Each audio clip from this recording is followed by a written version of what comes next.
large disarray on $1.2 billion Iraq contract. The U.S.A. cannot account for DynCorp performance and training police report says. Just as the State Department is trying to work its way clear of its Blackwater U.S.A. troubles, a scathing federal audit released Tuesday exposes a glaring lapse in oversight of another federal contractor in Iraq, DynCorp. DynCorp was supposed to train and equip Iraqi police, but the report says the State Department doesn't even know how most of the money in the billion-plus dollar program was spent. The State Department does not know specifically what it received for most of the $1.2 billion in expenditures under its DynCorp contract for the Iraqi Police Training Program, the audit says. The federal watchdogs with the Special Inspector General for Iraq Reconstruction, or SIGIR, said that they even had to suspend their audit because there wasn't even enough data to check the books, which were in disarray. DynCorp's contract was part of the U.S. strategy to arm and train a new Iraqi police force in the wake of the 2003 invasion. Training the police has become a key part of the U.S.A. administration's efforts in Iraq. The training was considered crucial because police are often unable to withstand insurgent attacks and are considered penetrated by various militias. DynCorp's contract, issued in February 2004, entailed broad responsibilities, including equipping, housing, and security for police training.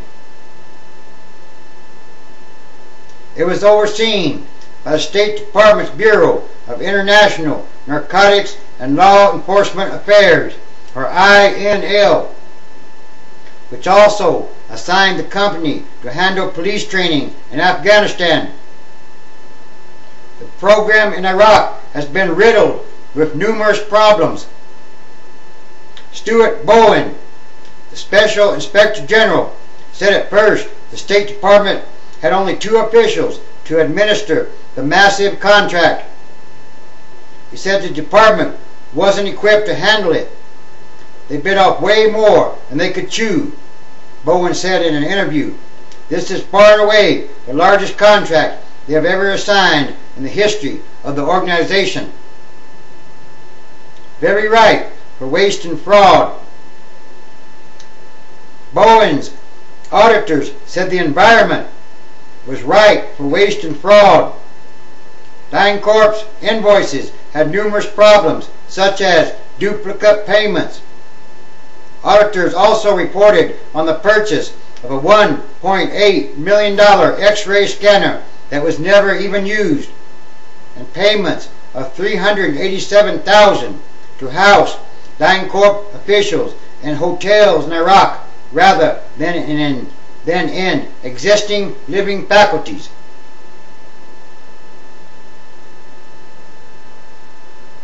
Bowen says the State Department says it will try to organize its books so that the auditors can come back, hopefully at the end of the year, and possibly try again. But with invoices paid without being checked and with no one tracking what they were for, auditors say it's nearly impossible to determine what money was spent on what. The State Department has admitted that it is unable to reconcile the books for the entire period of February 2004 to October 2006, but says since then it has made some improvements.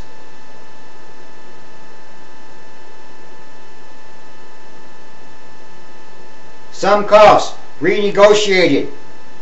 But in an indication of the scale of this problem, the State Department says it has renegotiated some old invoices with DynCorp,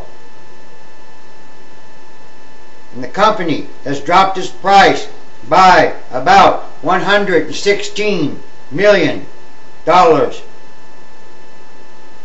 In a letter responding to the audit, the Acting Assistant Secretary of the State Department's INL wrote that it will take at least 3 to 5 years to fully review and validate invoices for pre-October 2006 work. Meanwhile, the State Department continues to try to sort out another DynCorp debacle identified in a separate audit earlier this year. The purchase of hundreds of residential trailers in Baghdad.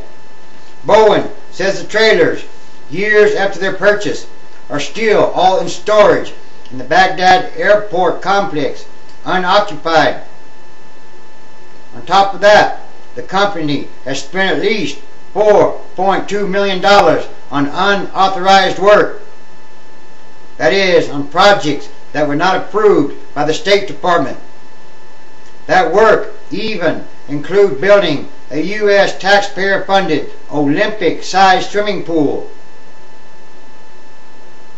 near a palace in Iraq, even though the State Department never approved it. DynCorp did not respond to two calls for comment. No comment. The new audit is sure to raise many new concerns. DynCorp, in addition to the police training, is one of 3 security companies awarded the worldwide personal protective security contract, under which it works with Blackwater and a company named Triple Canopy, providing bodyguard or mercenary services for diplomats.